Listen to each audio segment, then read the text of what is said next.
certains ont décidé d'interdire l'exportation de certains produits alimentaires vers le Burkina Faso. Très bien. Ils ont donné une durée. Nous ferons en sorte que, à la fin de cette durée, nous interdirons l'entrée de ces produits sur notre territoire. On nous traite de putschistes. Nous ne sommes pas français, nous ne comprenons pas ce que ça veut dire.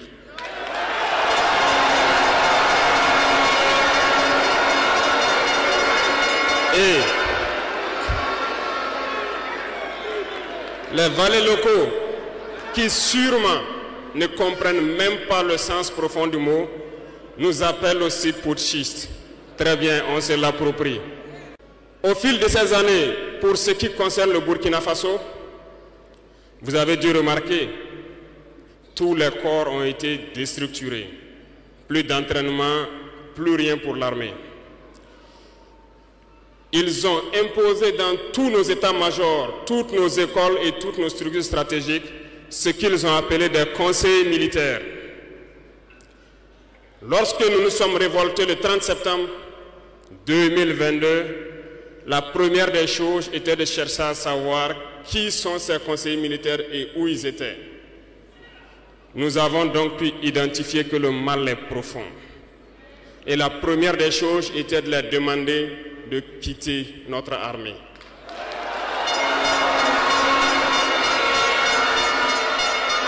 Ils sont partis. Et ce que je vous disais il n'y a pas longtemps, vous ne pouvez pas espérer retrouver votre objet perdu en faisant appel à celui qui vous l'a volé de venir vous aider à le chercher. Lorsque nous avons déjà demandé aux conseillers de partir, nous avons senti des manifestations. On nous a fait comprendre qu'on ne pourra pas s'en sortir sans eux. Et à chaque fois qu'ils nous le disaient, ça s'est traduit par des attaques d'envergure sur le terrain. Nous avons bien reçu le message. Lorsqu'à l'orée de l'année 2023, nous avons décidé de dire donc aux forces étrangères présentes ici de partir parce que nous voulons lutter en burkinabé.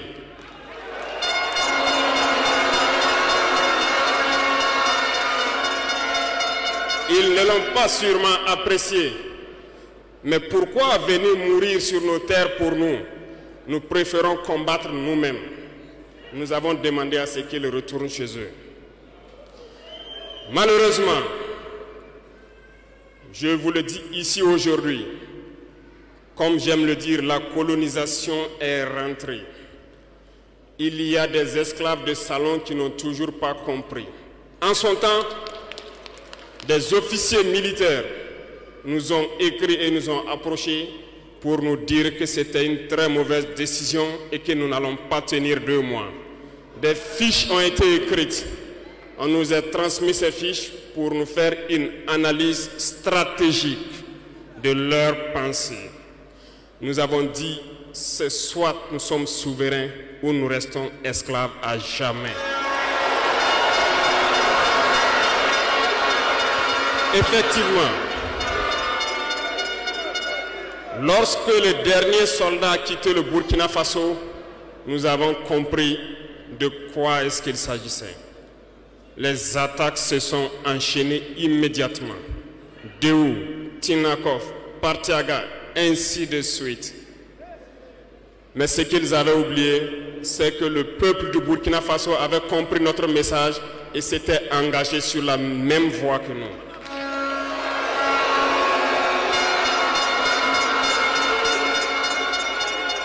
Nous nous sommes réorganisés rapidement et subitement, nous avons constaté que toutes les cellules dormantes terroristes se sont réveillées au Burkina Faso. On a réorganisé l'armée au plus vite, à une vitesse inégalée. Nous avons créé plusieurs unités et même si plusieurs autres sont à venir, nous les avons équipées.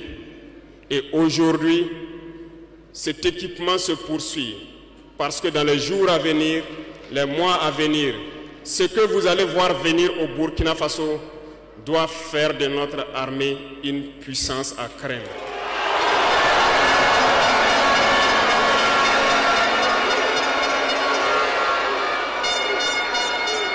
Nous n'allons pas lésiner sur les moyens. Nous avons compris que le combat qui est engagé contre l'impérialisme sera dur, très dur. Mais seuls les durs vont passer et les Burkinabés sont des durs. Et nous allons passer. Mais aujourd'hui, nous n'avons plus de sentiments sur ce volet.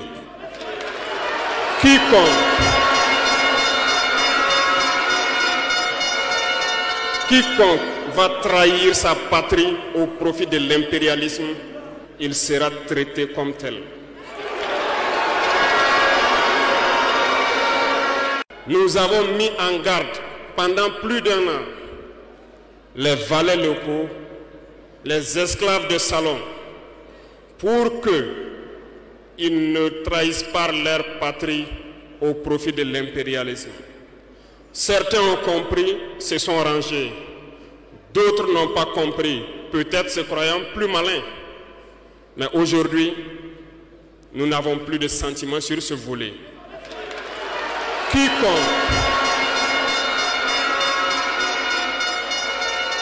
Quiconque va trahir sa patrie au profit de l'impérialisme, il sera traité comme tel.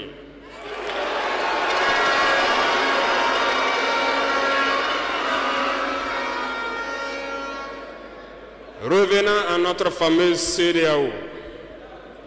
Depuis que nous avons décidé de quitter la CEDEAO, les esclaves de salon ont été actionnés partout. Ils veulent faire peur au peuple. Ils veulent faire peur à tout le monde. Dieu merci. Dans un passé récent, il n'y avait qu'une poignée de gens qui avaient droit à la parole. Sur les plateaux télé, c'est ce qu'ils se disaient, qui étaient donc prêts pour l'évangile. Aujourd'hui, avec les nouvelles technologies, qui ont bien sûr des avantages et des inconvénients, tout le monde a droit à la parole. Et je pense que les Wanyis sont les premiers à confirmer cela.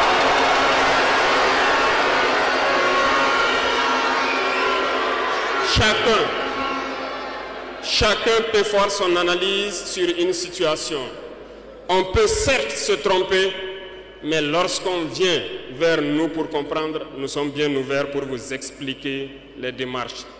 Ici, nous allons vous expliquer pourquoi nous avons quitté cette CEDEAO et vers où nous partons. Souvenez-vous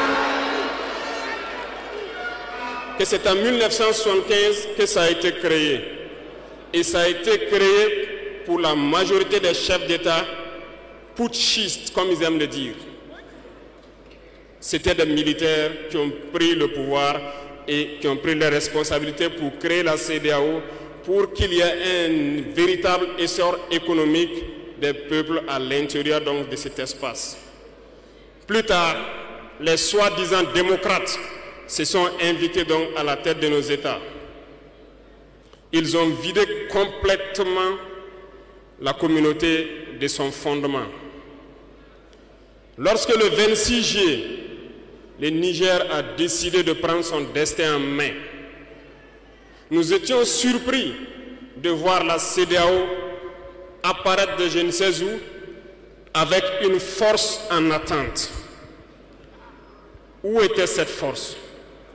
Lorsque des milliers et des milliers de Nigériens étaient tués par les terroristes, où était cette force lorsque des milliers de Maliens et de Burkinabés mouraient sous les balles des terroristes? Ils ont dit que par la force, ils allaient déloger donc les vaillants fils du Niger qui ont pris le destin en main du pays. Croyez-vous que ce sont des femmelettes qui sont au Niger? Il y a des combattants là-bas. L'armée nigérienne est guerrière.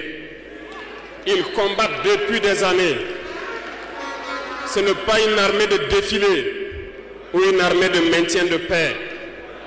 Et les armées de l'AES ont décidé de s'unir. Nous attendons cette force en attente.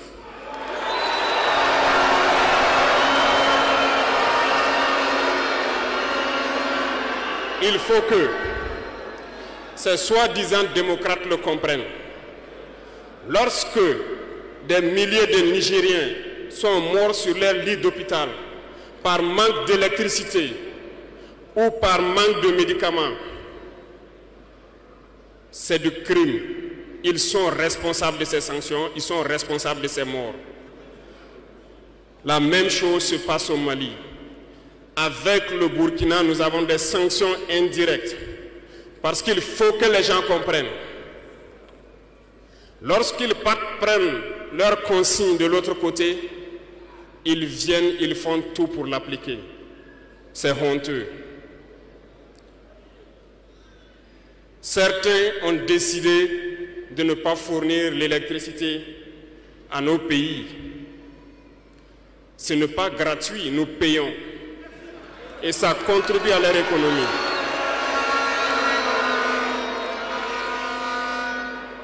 Ils ont essayé de faire souffrir le Mali. Et bien sûr, en faisant fi de tous les textes et de ne plus donner l'électricité au Mali, espérant que la population se révolte. Ça ne marche pas. Lorsque ça a duré, certains étaient obligés de faire payer leur propre peuple en augmentant le coût de l'électricité. Ça va encore augmenter.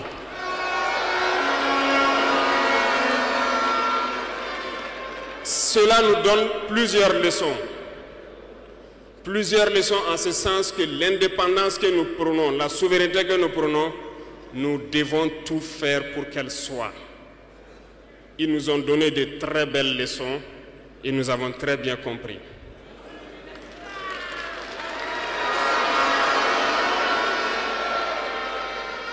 Certains ont fermé leurs ports, ce qui d'ailleurs va à l'encontre de tous les textes internationaux parce qu'on ne peut pas fermer les ports à un pays sans littoral. Ils l'ont fait, ils ont violé les textes. La communauté internationale n'a pipé mot. Personne n'a parlé dans la CEDEAO. Mais dans les ports, nous ne faisons pas transiter nos marchandises gratuitement. Nous payons.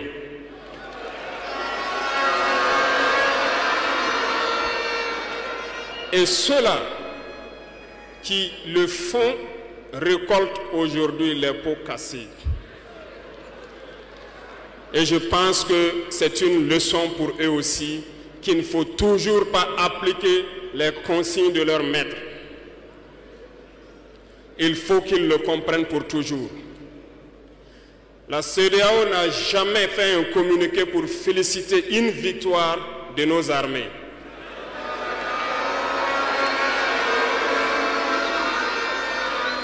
À peine, elle condamne du bout des lèvres et très rarement lorsqu'il y a des massacres.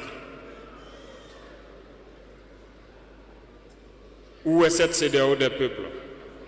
Bref, nous ne pouvons pas citer tout le mal qui a été fait à nos peuples, mais nous avons décidé en toute âme et conscience de nous retirer et de nous concentrer sur notre organisation commune qu'est l'AES.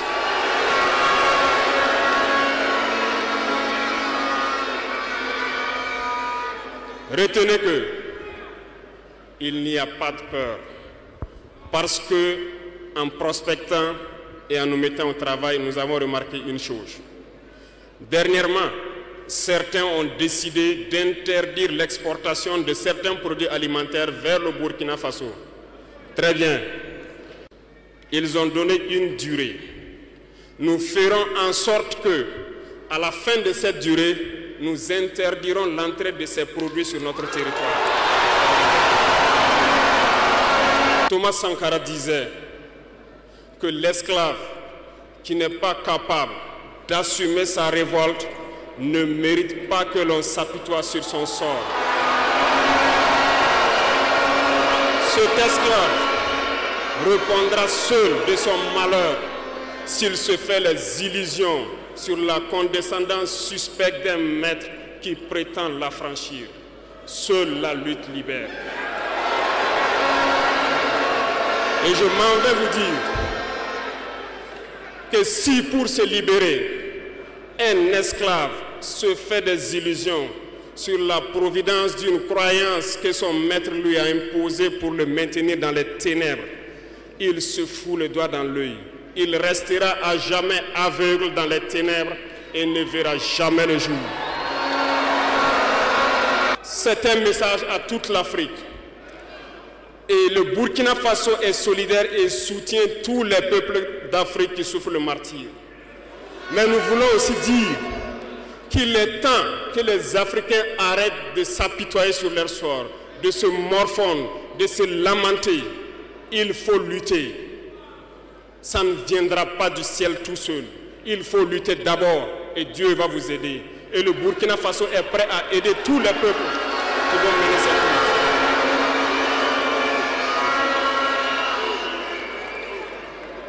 Dites-leur à tous ces peuples qui se battent, il est temps qu'ils disent la vérité à leurs dirigeants. Au Burkina Faso, lorsqu'il s'est agi pour nous de contribuer donc pour que le FDS soit équipé, les députés n'ont plus de salaire aujourd'hui. Ils n'ont que des indemnités de session. Les salaires des ministres ont été diminués au maximum et le peuple contribue. Vous ne pouvez pas lutter et vouloir que les dirigeants soient dans un luxe insultant. Les peuples doivent se réveiller et exiger cela de leurs dirigeants.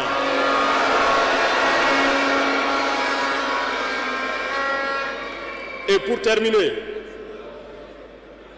je lance donc un appel à tous les peuples de l'AES, à travers vous, pour qu'ils restent unis et solidaires. Toute souffrance a une fin.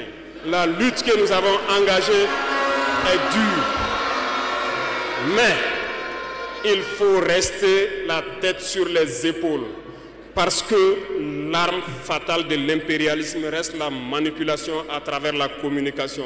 Sachez reconnaître les valets locaux, sachez reconnaître les esclaves de salon, sachez reconnaître tous ceux-là qu'on soudoie pour venir vous vendre de fausses informations.